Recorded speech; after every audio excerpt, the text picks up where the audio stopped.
నమస్తే. జీవి రెడ్డి టీడీపీలో young leader. So, ఇతను రాజీనామా చేశారు అని చెప్పేసైతే మనకొక వార్తొస్తుంది. మరి అది ఎంతవరకు కరెక్ట్? అంటే ఇప్పటి నుంచే కొలాప్స్ అవ్వడం స్టార్ట్ అవుతుందా? ఎందుకంటే మొత్తం వృద్ధ నేతలకే ఇస్తున్నారు సీట్లు, ప్రాధాన్యత అని చెప్పేసి ఇదొక టాక్ నడుస్తుంది. మరి దీని గురించి మనతో పాటు ఏపీ కాంగ్రెస్ అధికార ప్రతినిధి కాసరగడ్డ నాగార్జున ఉన్నారు. ఆయనతో మాట్లాడదాం. నమస్తే సార్. నమస్తే మేడం. సార్, జీవి రెడ్డి ఒక యంగ్ లీడర్. అంటే ప్రతి పార్టీకి యంగ్ లీడర్స్ అవసరం. అంటే రాజకీయంలో వీళ్ళు అవసరం. మా పార్టీ కూడా అవసరం ఇప్పుడు. సో ఎందుకంటారు ఇలా యంగ్ పీపుల్ బయటికి వెళ్ళిపోవడం వెనుక ఏముందంటారు? పైగా టీడీపీలో మొత్తం వృద్ధ నేతలకే ప్రాధాన్యత ఇస్తున్నారు. పార్టీలో అసలు ప్రాధాన్యత లేకుండా పోతుంది యువ నేతలకి అని చెప్పేసి అంటున్నారు. ఇది ఎలా చూడొచ్చు అంటారు? మొదట మేడం, ఆయన ఆ పార్టీకి రాజీనామా చేయడం, ఆ పార్టీ నుంచి బయటకు రావడం అనేది ఆ పార్టీ యొక్క ఇంటర్నల్ ఇష్యూస్. ఒక కాంగ్రెస్ పార్టీగా నేను స్పందిస్తే బాగోదు. బట్ జీవి రెడ్డి గారితో నాకు కొన్ని ఇదిగా సాంగత్యం ఉంది కాబట్టి ఒక సామాన్యుల్లాగా కొన్ని అయితే నేను చెప్పగలను మేడం. ఎందుకంటే నాకు తెలుగుదేశం పార్టీలో కూడా గుడ్ రిలేషన్ ఉంది. నేను ఇంతకుముందు ఆ పార్టీలో వర్క్ చేశాను కాబట్టి నాకు వాస్తవాలు నాకు తెలిసి కొన్ని మాట్లాడగలను. నేనేం చెప్తున్నా అంటే మేడం, జీవి రెడ్డి గారికి తప్పు ఉంది, ఒప్పు ఉందని మనం మాట్లాడుకోవచ్చు. ముఖ్యంగా చెప్పాలంటే జీవి రెడ్డి గారు ప్రస్థానం ఎక్కడ స్టార్ట్ అయిందంటే వైసీపీలో స్టార్ట్ అయింది. వైసీపీలో స్టార్ట్ అయ్యి ఆయన వైసీపీ పార్టీలో పనిచేస్తున్నాగా కాన్స్టిట్యున్సీకి వెళ్ళినప్పుడు కాన్స్టిట్యున్సీలో ఉన్న ఇన్ఛార్జికి ఆయనకి పడక నువ్వు ఇక్కడ వచ్చి పనిచేయటం అని చెప్పి అక్కడ జనాలు కూడా కొంతమంది ఒప్పుకోకపోవటం వల్ల, ప్లస్ స్టేట్లో వైసీపీ ఆయనకి అంత గుర్తింపు ఇవ్వకపోవటం వల్ల ఆయన అక్కడి నుంచి వచ్చి కాంగ్రెస్లో జాయిన్ అయ్యారు. కాంగ్రెస్లో జాయిన్ అయిన తర్వాత కాంగ్రెస్ పార్టీ రాష్ట్ర అధికార ప్రతినిధి అయిన తర్వాత అలా మాట్లాడుకుని పోయిన తర్వాత ఆయనకి నేను ఫైట్ చేయడానికి నాకు ఇంకా బెటర్ ప్లాట్ఫామ్ కావాలి, బెటర్ ఆపర్చునిటీ కావాలి, ఇంకా ప్రజలకు ఏమైనా చేద్దాం అనే ఒక మంచి ఉద్దేశంతో అక్కడి నుంచి ఆయన ఏం చేశారంటే టీడీపీకి మారాడు మేడం. ఐ థింక్ ఎలక్షన్కి 1.5-2 years ముందు మారాడు. మారినప్పుడు కూడా ఇంకా చెప్పాలంటే అప్పుడు కాంగ్రెస్ ఉన్న పొజిషన్ కంటే టీడీపీ బెటర్ పొజిషన్లో ఉంది, బెస్ట్ పొజిషన్లో ఉంది మనం చెప్పుకోవచ్చు. క్లియర్. అంటే ఆయన మామూలు పార్టీ నుంచి కొంచెం ఒక స్టెప్ పైకి ఎదిగారని మనం చెప్పుకోవాలి. తెలుగుదేశం పార్టీ కూడా జీవి రెడ్డి గారికి ఏమి తక్కువ చేయలేదు మేడం. ఎందుకు తక్కువ చేయలేదంటే సంవత్సరాలు తన్నుకున్న రాని అధికార ప్రతినిధి, రాష్ట్ర అధికార ప్రతినిధి కంటే జీవి రెడ్డి గారికి national official spokes person Telugu Desam party ఇచ్చింది. అది రావాలంటే ఆయన వయసు దాదాపు 50-60 సంవత్సరాలు దాటితే కానీ ఆ పోస్ట్ ఇవ్వాల్సింది.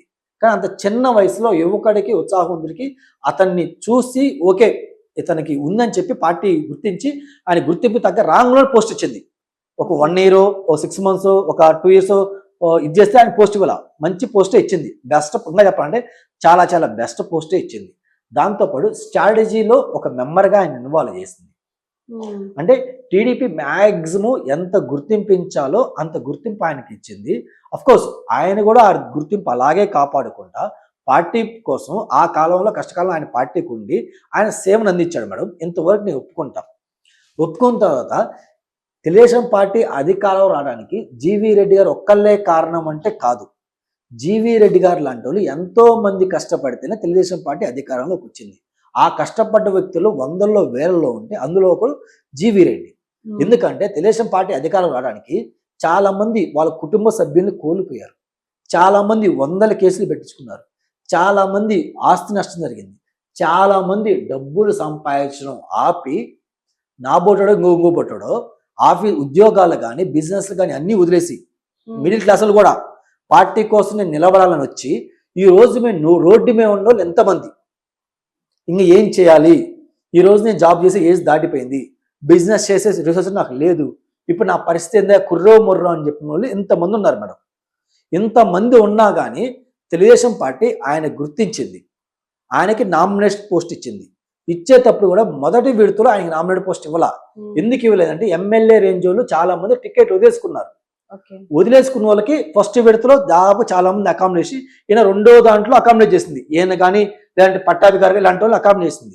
అయితే 2వ దాంట్లో అకామిడేట్ పదవులు ఇవ్వక ముందు కూడా ఈయన మీడియాలో కూడా ఒక మాట తూలాడు.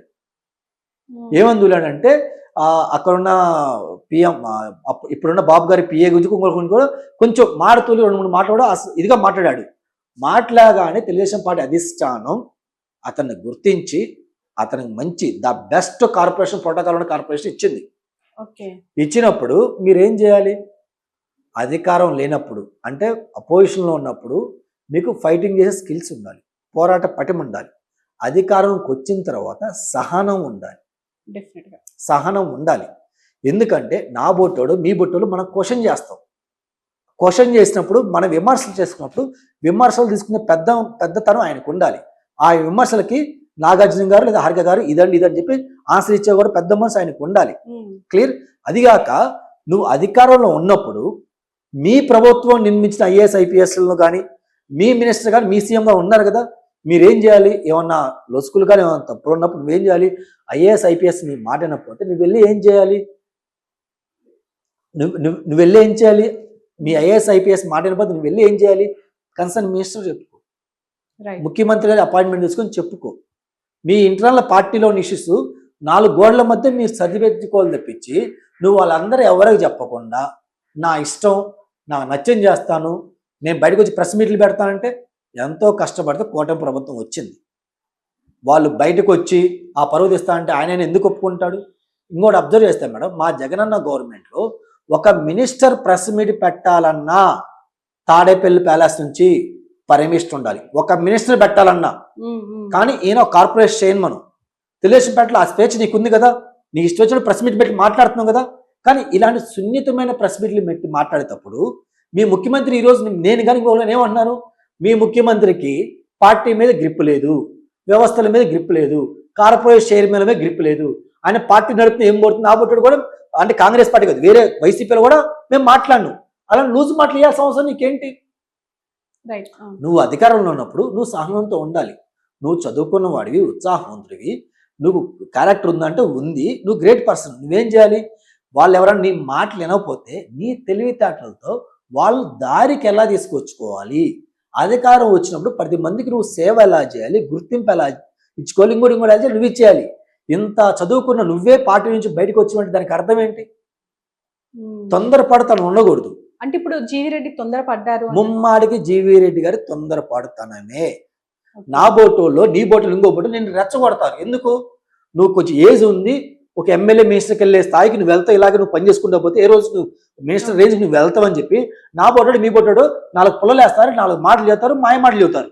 నేను కిందకి లాగానే చూస్తావు, కిందకి లాగానే చూస్తావు. అంటే ఆయన నా పార్టీ కాదు, బట్ ఆయన మంచి కోరుకునే వాటికి అని చెప్తున్నాను. నేను కిందకి లాగానే చూస్తారు. నువ్వు కింద లాగానే చూస్తావు, నువ్వు కింద పడితే ఎలా? నువ్వు ఆ మాత్రం అర్థం చేసుకోలేవా?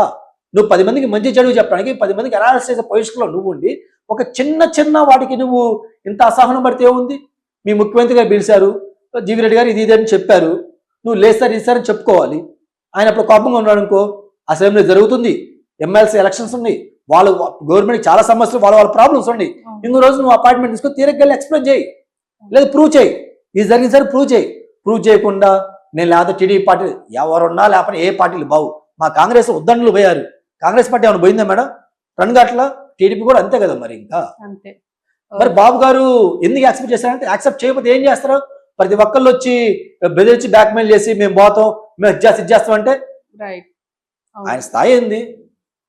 పిఎం రేంజ్ లో తప్పలేదంటారు. పిఎం రేంజ్ లో ఉన్న స్థాయి నువ్వు వెళ్ళి చెప్పుకోవాలి. నీ తండ్రి లాంటి వయసు, నా బోటోడు నీ బోటోలు అంటే సేమ్ వయసు కదా, ఫ్రెండ్స్ కలిసి పని చేసుకోవాలి.